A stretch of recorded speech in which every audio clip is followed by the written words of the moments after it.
Greetings, and welcome back to Old Ways Rising Farm. This video is another in our series of how to plant all of the vegetables, and we're doing potatoes. Okay, a standard crop worldwide these days, originally from South America, the high Andes, and it is a member of the nightshade family. Now, one of the things that is common across the nightshade family that is also true of potatoes is that they are very, very, very heavy feeders. They want a nutritious soil, okay? In fact, growing potatoes along with corn and tobacco are about the three most abusive things that we grow in North America relative to soil fertility, okay? Potatoes is probably the most abusive of the lot because of the digging step exposes the soil to extra erosion. So the tilling process, they don't take more nutrients than tobacco or corn, but the tilling process is a little rougher on the soil, just in terms of exposing it to erosion. So this ground that we're farming, it was historically a potato field. So we learned last year that this has severe nutrient deficiencies pretty much everywhere that used to be potato field. Okay, that's not unexpected. If this was old tobacco field or old corn field, you would bump into exactly the same problem, right? So it's just part of the history of land use. A lot of these farms started to go in decline when the soil went into decline. You know, used up that fertility and you gotta move, unless you have unlimited fertilizer. So part of what we are doing here today is rebuilding soil. Part of what we are doing is we're going to talk about the biology of potatoes and how to plant them. Now, there's really kind of two ways that are common for potatoes. So if you point the camera this way, your left, my right, one is to grow them in trenches. Okay? I'm going to talk about how to dig and work with this trench. The other, don't lock it up, hon, is over here, coordinating the camera. A lot of people like to talk about growing potatoes in raised beds made out of tires. Okay? So, I'm going to do a side-by-side. We'll do both of these here in this video. I'm going to do the trench first, then we'll take a short intermission. It'll only be a second for you, and we'll go to the tire, and we'll start with the tire. We'll get both of them planted today. We'll do one variety, same area, right side by side on each other, and we'll see which one produces best. I like trenches better than tires. I think tires are more trouble than they're worth, but I found this lovely or not so lovely, depending on your opinion, old tractor tire down in the woods. So as part of our effort of de-junking and decluttering the woods, where, again, all old farms have stuff dumped along every field row. It's just part of the game.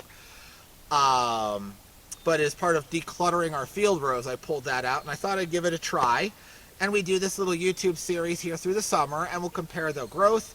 We'll compare effort in planting them, and in the fall, when we pick them, we'll film the picking, and we'll see what the yields look like. Okay? The advantage that people claim for tires is you can stack up more soil. That is genuinely an advantage because potatoes will grow adventitious roots out the side of their stem wherever soil wraps around the stem. Okay? So if you let it grow and then you mulch it, and then you let it grow some more, and then you mulch it again, you let it grow some more, and you mulch it again, as you build that up, you're going to get more and more roots growing out of the sides of those tomatoes do the same thing, by the way, potato plants. But as those roots go out and penetrate the soil, they'll produce more potatoes. So everywhere you have roots, you will see tuber production. Okay? So if you stack the soil higher and higher, you get more and more potato production per unit area. So the potato tire stack is something that's been sold commonly as a garden hack for people with small yards. I have very mixed feelings on it. Does it work? Yes. Do trenches work? Yes. Been used for thousands of years. Do tires work? Yes. Have been used for decades. right? Clearly trenches win on time because tires haven't been around that long. But both methods work, both methods grow potatoes, and both methods can grow very good potatoes. I've never gardened in an area where I was severely space limited. And I think that hauling around the tires and dealing with the ugly stack of tires in the winter doesn't justify the little bit of increase in yield relative to just having a flat garden. But I'm not space limited. If I only had a little 40 by 40 area in a postage stamp to garden on, oh, I'd absolutely go tires or some other raised bed system. Could be cinder blocks, could be pine boards, could be anything. There's nothing magic about tires. It's just something that people find handy a lot of the time. Instead of taking them to the dump, grow some spuds in them. So I want to just do, for the sake of comparison, this side by side, and then you think about your specific context, your specific resources, your specific advantages and limitations, and come up with a decision. Neither doesn't work. How's that for a double negative sentence, right? Both work. So, let's get on with it. Let's dig a trench for our potatoes. So I've already done 2, and now I'm going to do the 3rd.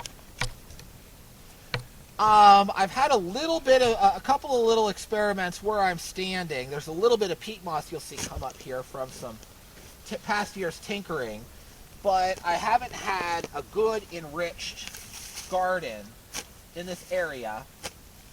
So this is, for all practical purposes, virgin soil. Like, can I say it's virgin soil when I've already said it's degraded land? It's virgin degraded soil.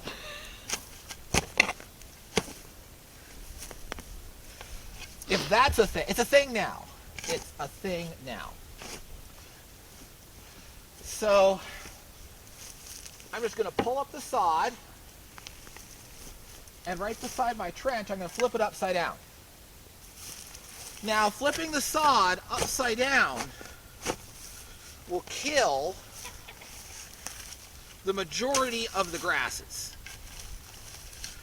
Monocots do not like to change direction when they're growing. So once they've invested energy in vertical growth, you flip it upside down, most of it will die. Not all of it, and what'll live are these stupid crabgrass roots, right? Because that guy isn't committed. That little root tip isn't committed to growing in any particular direction. So he'll make it. We don't like him. But most of it will die. And that will help loosen up that soil, because neither of these methods is plant and walk away.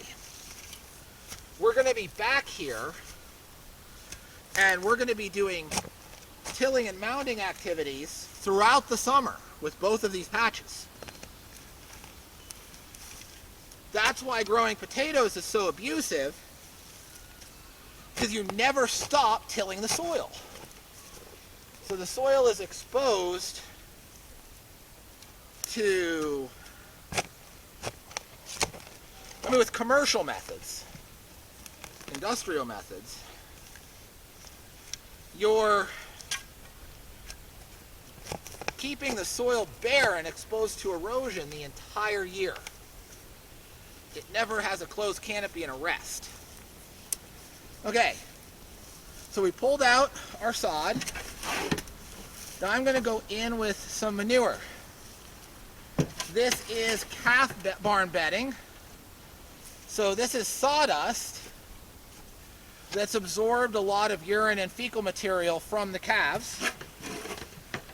So it's got a lot of nutrients in there, but it's not pure manure. Okay? That wouldn't be good. That wouldn't be good for this. But this bedding is great stuff. It's a little hot in nitrogen for some things, but potatoes are such heavy feeders, they'll be okay. Now, it's not fully composted. So if I just do this and plant potatoes in it, this manure will heat. When it starts to compost, And that's no bueno because that can get hot enough to literally cook your potatoes. We don't want them to cook until we've harvested them and we're ready for dinner. So I'm going to dig this in. This is basically double digging, if you're familiar with that garden technique. And make sure that I have this bedding very well mixed in with the native soil.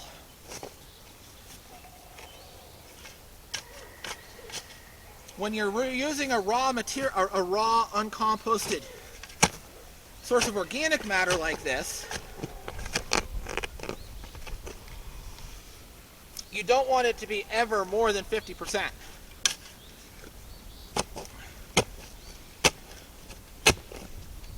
Oh, you can see how compact this is. This has been lawn mowed. Lawn mowing is terrible, terrible, terrible for your soil structure. It compacts it more than you realize.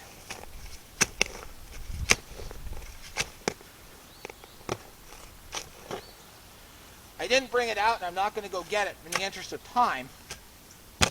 But before I dig the next trench, I'm going to go get a pickaxe to help loosen this. This is no fun.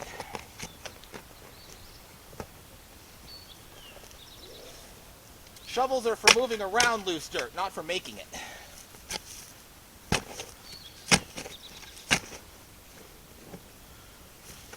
Okay, so there we go.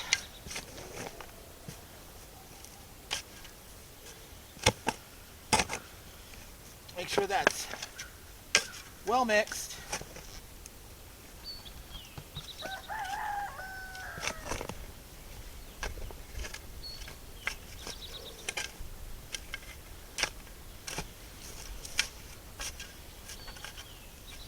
Okay, so that's step one.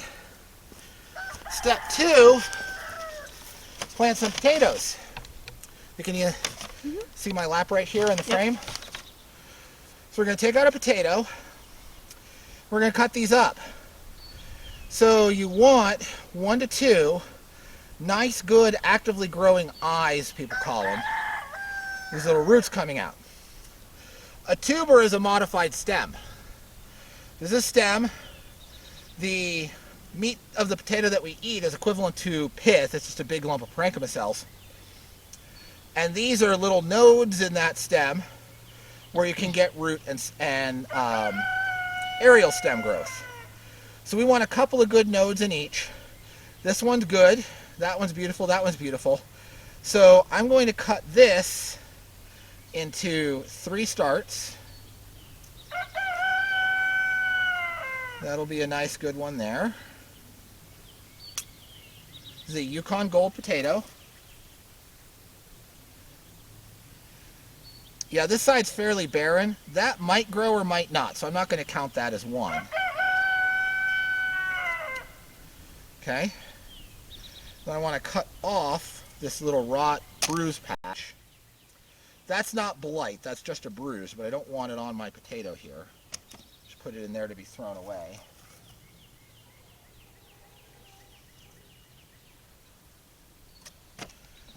So I don't want to leave it in the garden either. So there's one.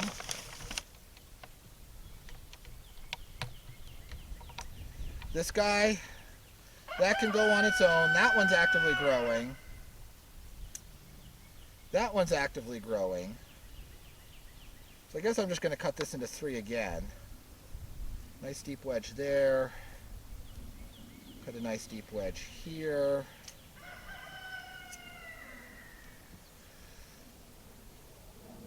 The eyes on this one are hard to find.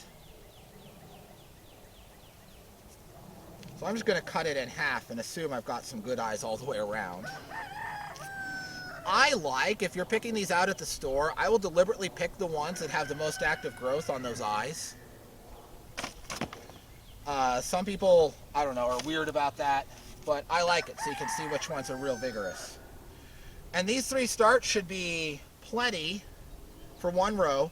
I'm going to start at the top of the patch. Can you see this trench, beloved? Okay.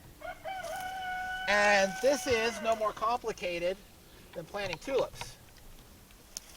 So I'll just kind of spread them out so you can see where I'm going with this, about a foot apart. Okay, one at the end. And since this is nice and loose, I can just go in with my hands.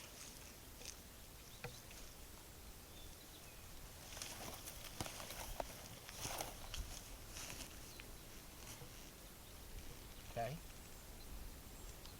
There.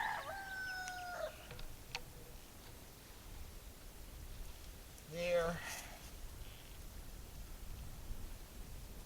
And there.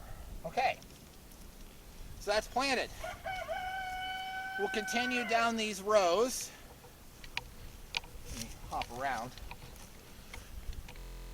We'll continue down these rows, and that's all that we'll do here for the first planting. Once the potatoes are about that high, we'll start talking about mounding them, but that will be a follow-up video in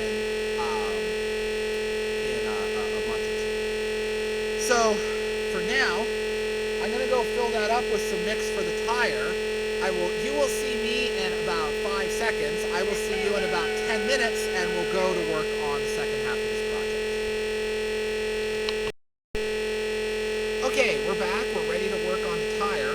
So the first thing I'm going to do is, again, cut hay starts. I think this one's going to be 2.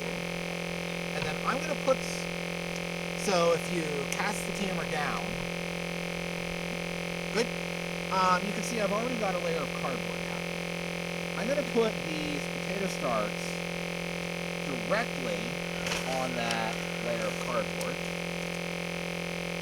This one I'll get 3. Cut this top off.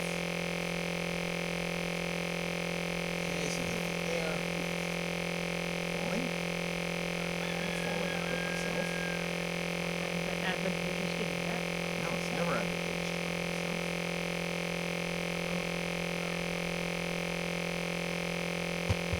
There, and I need 2 more over there.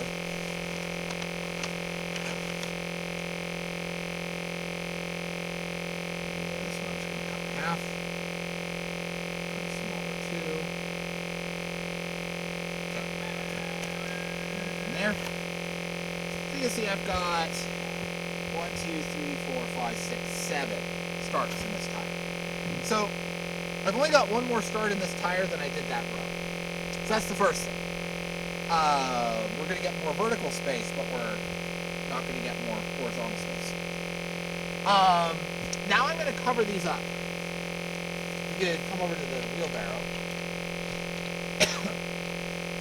To cover these up, you need topsoil, finished compost, which is the best. Or, since I don't have either of those, I'm making in the wheelbarrow basically the same mix I made over there directly in the ground. So I filled this wheelbarrow up.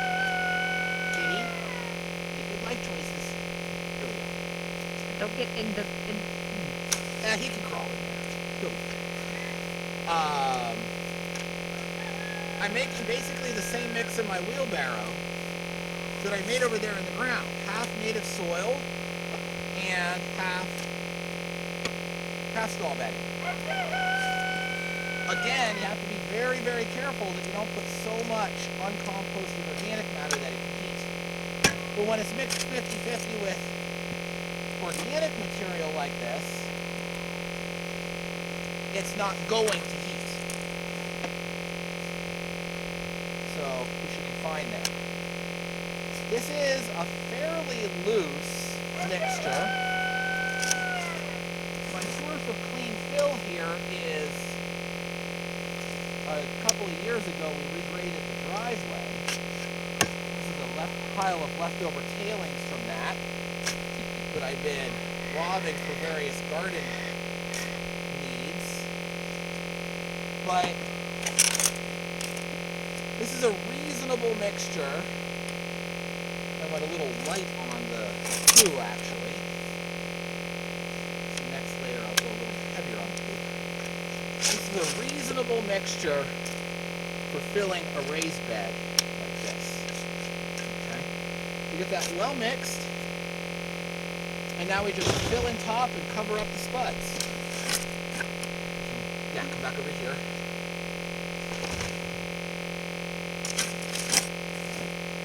Just gonna cover them up. Now, I'll probably need a second wheelbarrow of this. And this is the other downside here to do the trenches like over there. All you need is a soil amendment.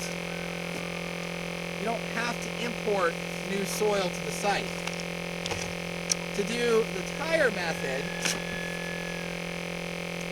you have to import new soil, and at the end of the season, you gotta have something to do with that soil. Okay? So over the course of the mounding process, in my trenches beside me, currently the potatoes are planted in a trench, and they will end up in a mound with a trench between them. Then when I harvest them, it'll loosen up all that soil again, and next year I will plant the potatoes directly in the residual trench and then gradually mound them up again. So you'll kind of have a moving trench going down, right? Here, when I harvest these, I'm going to have to flip up this tire, dig all the soil out and carry it off somewhere. Now, I know what I'm going to do with this soil, and that is I'm going to have a whole bunch of tree seedlings to repot in this fall. So this will end up being potting soil for that project. So that won't be a burden. But you've got to think about it. What are you going to do when you take your potato pile, your tire tower down? What are you going to do with that soil in between years? Okay? It is something that needs to be on your radar to think about.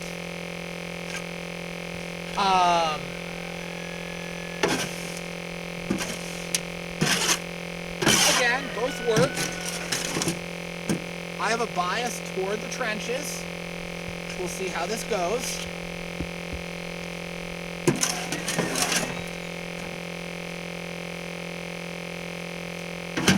It's not a experiment with a lot of statistics. We have n equals 1 for tires and n equals 2 for trenches. So I have enough potatoes for enough Yukon Golds for one more trench. But it'll be an interesting little comparison. Okay. So actually I'll be fine for this first load with one wheelbarrow.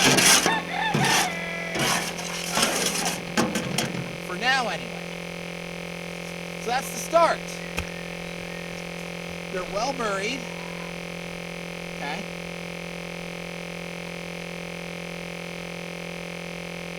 And you don't want to fill this all the way up right at the beginning. Okay. You just want to cover them. Make sure they're well covered so that you don't have mice or other similar critters digging in there and eating your potatoes. But as long as they're well buried, well covered, you're fine. And this will sit until they grow up 3-4 inches above the soil surface, and I'll bury them again. So there's like 2 leaves sticking up. Then I'll let them grow to the top of the pile, then I'll bury them again. Then I'll let them grow a couple inches over the pile, then I'll mound it a little bit. Okay? So this is a sequential filling of this tire. My guess is it'll take 4 or so wheelbarrows to completely fill this one tractor tire. So this is the, tires, you can stack them as high as you want if you're space limited. But if you're space limited, you also need to ask where are you going to get the material to fill them, to make sure you have an answer to that question before you embark on this journey. Because if you go and think that you're going to get 1 or 2 bag, 2 or 4 cubic foot bags of organic material at the garden center, you might have sticker shock and wonder why you did this if you don't have I have unlimited free manure, and I have this big old pile of fill that I can work with for this project, so it doesn't cost me a dime, and I drug this out of the woods. So the only costs that I have in it are my seed potatoes, for which I gave 99 cents a pound, right? So I have about an hour of time, and well, not even an hour of time. Yeah, maybe drag the tire up. An hour of time and $2 worth of materials. But if you don't have that fill, this could get very expensive very quickly. So don't underestimate that. Whereas if you're doing it the trench method, the soil's already there. It's your own soil, and all you need to do is price out how much it's going to cost to get a soil amendment and fertilizer down onto it. Okay? So all of those things need to be considered. There's a saying in permaculture, don't impose a solution, arrive at one.